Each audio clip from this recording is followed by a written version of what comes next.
Non-point on the rock station. We are 99 Rock. It is a Friday morning. What a day. App song, 8:15 right now here on a Friday morning. Getting ready for the weekend. High today going to be right up around 55, and your forecast coming up in just a little bit. Being joined right now via Zoom by Bill, the drummer from the band Sons on Fire. Sons on Fire, we started playing their single Faded a few weeks ago. And still playing it. Bill, how are you today, man? What's up, buddy? A little bit early out here, but that's okay. Got up early for you. I was going to say, where are you? Where's early for you? I'm in Austin, Texas, so I'm only an hour behind you. Okay, so not too bad. So Yeah. Bill, tell us about, first of all, I mean, let's go from basics here, Bill. I mean, who is Sons on Fire? Tell us about the band. We were in a band called Kicking Kate a couple of years ago that made a pretty good splash. Same label that we're on now, and we crisscrossed the country a couple thousand times building it the old school way, and did all the Jägermeister tours, and we were out with Disturbed and Seven Dust and 3 Days Grace, and did shows all across the country. And when you're with people that long, things happen. So we took a little bit of a hiatus. 1 year led to two, led to three, and pretty soon, I moved to Austin, and Frank, our singer's from New York, he moved back home to New York, and we could never just get back on the same sheet of music. So three of the guys, Chuck, Johnny, and Trevor from another band started playing with this about a year ago, pre-COVID, and they were asking me about it, and I said, I don't know what I really want to do right now. I said, I'm taking a break. We needed to recharge a little bit, and then they contacted me and said, listen, we've got a couple songs we want you to hear. And I said, I'm into doing something at this point. So this is probably, August of last year. And then it was a project band, Chris. I mean, this was never going to be something that we thought was going to be a full-on band. We didn't know because we were so scattered. Then, we did some songs, and I said, listen, Trevor singing at the time, I said, there's this guy, Darren, that was playing in this band One Theory in San Diego, and he was great, but he was more of a really heavy Cookie Monster, Kill Switch Engage type singer. But he was great when he went into the choruses. I'm like, man, we always wanted to play with this guy. And I said, there's nothing stopping us now. He's not doing anything. If you guys get Darren, I'll come in. So Darren says yes, and I fly to San Diego. They say, everybody's got Pro Tools in their house, so they send me the tracks, and I learned them, flew to San Diego, played them, and we thought we had something good. And then we brought a couple friends over. They thought we had something good. Then we said, let's go record it. Came out great. And then we said, now this is February. We said, listen, let's go play a show. Let's see if this thing's even real. Let's see if we even get along, or anybody can get along with each other on stage without knocking somebody over the head with a beer. We played our first show, 500 kids sold out in San Diego. Okay. Then that kind of gave us the indication of, everything that we thought we knew would be right kind of came right. And then it just steamrolled from there. We sent it to a label, first label that grabbed it, wanted to put it out. We debuted at number 1 on Foundations, number 2 on Billboard, most ads. And then you guys were one of the first guys to grab onto this out there. Our manager, Chris, is from out your area. Right. You guys started spinning it. I know we went up pretty high. I think up number 12 on you guys' chart. And then Billboard just kicked butt. I mean, it just started going everywhere. So, for the last, 3 weeks, all it's been is radio stuff and Zoom. And I've never done Zoom stuff before this. Yeah. I'm like, Zoom, what am I doing? I got to put pants on this? Yeah, this pandemic, I guess it turned into a good thing because, nobody did Zoom interviews before COVID-19, but I don't know, I kind of like them. I don't do many of them. I'm getting used to them. It's kind of weird because, as music, radio it's not a visual medium, and here we are right now. Everybody can see us, everybody can hear us, but I think it does bring a little more sense of closeness to it. Probably a little bit more normal. You're giving people a sense of normal again, where people are doing these drive-in concerts now, and they sit in their cars, and have you done any of those or no? Or we have opportunities to do those. The guys from Shinedown just came out here and did, or I think they got one coming in December. Smith and Myers, yeah. I was going to say, because how do you feel about those? I'm hearing mixed.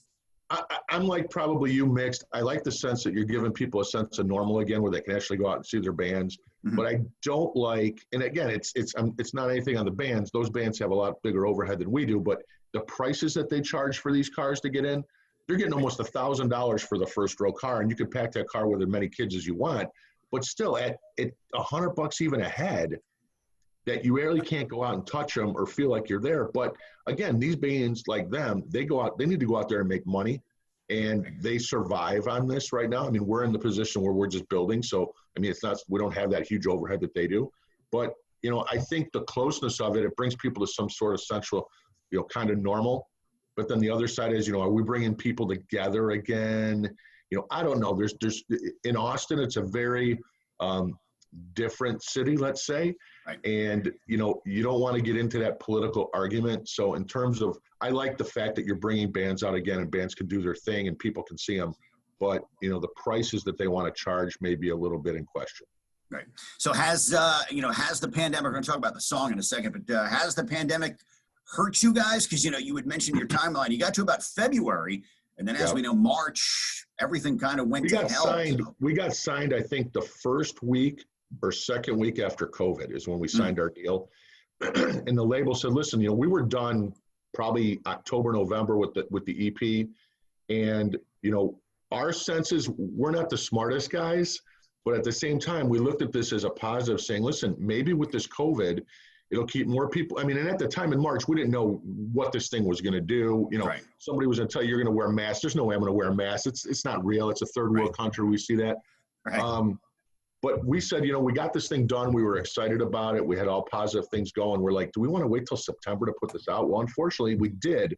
But it was a choice that with COVID, more people were probably in the house. We'd probably be able to get more people's attention easier. Most bands might be not as stupid as us to put something out during a pandemic, so we figured we'd have less competition, which maybe that's what helped us on the chart is we didn't have a lot of the, AC/DC didn't come out at that time, and, Wolfgang didn't come out with his thing at that time. So we had less bigger bands to compete with at the time. And then it was just basically to us working it again is, building our socials. I mean, our socials are not as big as they should be because, again, this was a project. So this caught us all off guard where now we're scrambling to build our social media to kind of match where we are. Yeah, exactly. And, of course, you have the EP out, 4 songs on the EP. We talked about the first track off of it that we've been playing for a few weeks now, Faded. And, when I found out I was doing this interview with you, I wanted to find out really the background of the song because every time I hear the chorus, I think, you're talking about me because that's been me. I mean, I think a lot of people can relate to that song. And I say almost every time I play the song, I say that. She only likes me when she's drunk. I've been there. I've been there. It's I mean, when they're sober, you're back to being the fat ugly guy. So I mean, what about the song? Tell us, how did this song get legs? How did this song come to be? It was, here it is, Chris, is we've all been in bands all our lives, and we always thought, we're going to create the world and write stuff about angst and sex and drugs and rock and roll. And we're like, we got older and we're like, we're going to write songs that are commercially appealing that everybody can get. And that's just a typical song about a woman, whether she's toxic or whatever she is, but, she changes when she obviously drinks. And we kind of look at it as like the Crazy Bitch song from Buck Cherry or Theory of a Dead Man, Bad Girlfriend type song. Something that everybody can relate to. And the only thing that really I wish I could change is I wish this was pre-COVID and we put this out in the summer because it's more of a summertime party song. But, we can't control the timing, but that's really what it's about. We wanted to write stuff that every song has a meaning that everybody can relate to. It's not that we're selling out. It's just more real world experiences now than what maybe we had before.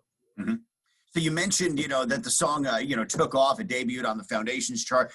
Billboard. Did you ever think in your, in your life that you would have a song that's actually charting on Billboard? No, Chris. I mean, it was I've been doing this a lot of years.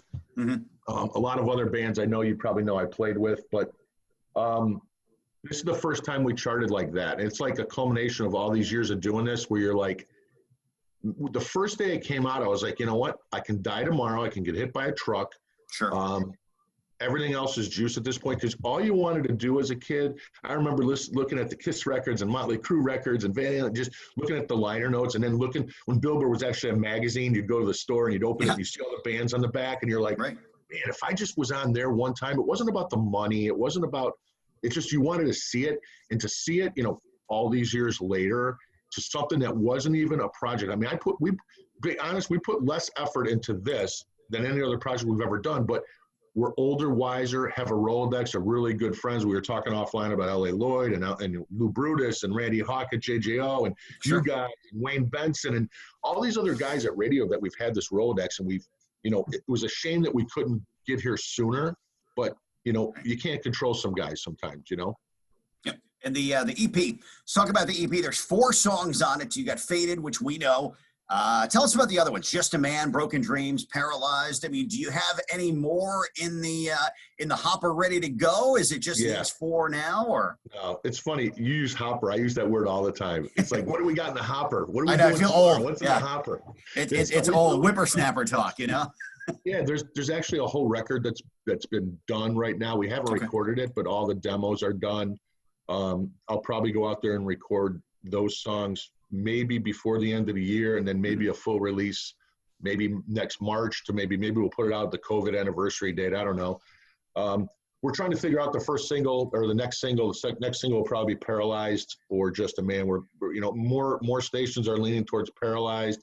It depends on really what part of the country you're in. It seems like half the country wants Paralyzed, the other half wants Just a Man. So for us, I mean, Paralyzed was an easy song to do. We really wanted to get that punky Green Day kind of a vibe to it, and then Broken Dreams is kind of the old throwback to a Metallica song, and then Just a Man, I would say we recorded it kind of like an Alice in Chainsy type song. So I don't know. There's a little bit of everything on the EP. People gravitate to different songs, so who knows what we're going to do next. So what are you guys doing now? During COVID, you're not touring, you're not doing that. I mean, do you have? I guess I'll just come out and say, do you have another job? I mean, do you have another source of income? I mean, what are you guys doing now that you really can't do anything? Yeah, I own a chain of restaurants. Oh, really? Yeah. So what kind of restaurants? Now you're talking my language here. Yeah, it's called Wise Guys, a Chicago eatery. Yep. So I'm from Chicago originally. So there's a big restaurant chain in Chicago called Portillo's. And I brought that type of food to Texas. They haven't had it. So I got the Chicago dogs and cheesesteaks and pizzas and Italian beef and Italian sausage, meatballs, everything. So when you say chain, how many do you have here? I mean, I'm just wondering if. Yeah, I've done 11 in the last 10 years that I've had them. I'm just wondering if I should have a guy like you in my corner here. Any Italian beef or things you need sent to you, a little Italian sausage, yes. I got it out here. There you go. Excellent. Once again, Bill from the band Sons on Fire. We've been playing the song Faded. We'll play it again coming up in just a little bit. What's next for you guys? I guess before we wrap it up this morning, Bill, what's the end of 2020, 2021 looking like? We're just going to get the rest of these ideas recorded so we have a full length. Right now, 100% of our focus is obviously staying on the radio, people, doing stuff with you, building the social media, getting our YouTube up. We got, like I said, the video will be coming out in probably another week. We're co-hosting L.A. Lloyd's Rock 30 Thanksgiving, which is the biggest show of the year. So we're going to debut the video. We hope to have it by then. That'll get us probably to the end of the year. By that time, we should have our YouTube and socials built up. And then January, come out with maybe another single. And then hopefully, they're talking about this vaccine's about ready to go with Pfizer and Moderna. So who knows what's going to happen with that? I don't know. But something's got to get back to normal. Whether we're doing drive-in shows that we talked about, or we're doing Zoom concerts, or we're doing streaming things, we're going to figure something out. I mean, the label we're with has a lot of cool bands. He's got Puddle of Mud and Candlebox and a bunch of those. So there's opportunity to go out and do shows. And when you chart, you're doing stuff like this. I mean, there's always opportunities to get on these tours, and that's probably the next thing as soon as it's safe to do. All right. So once again, Bill from the band Sons on Fire, the song Faded. We're going to keep playing it here. We're looking forward to hearing the next one. Keep in touch, man. I mean, this was great. I appreciate you. I'm glad that, you've got an outlet here in New England, and, give L.A. Lloyd my best. And, I told you some stuff about him. We used to work same stomping grounds. All right. Yep. Awesome. Bill, hold on, and we'll talk some more, but enjoy. Thanks for coming on the show this morning. Yep. Thanks, buddy. All right. Awesome. 8:29 right now. Good morning.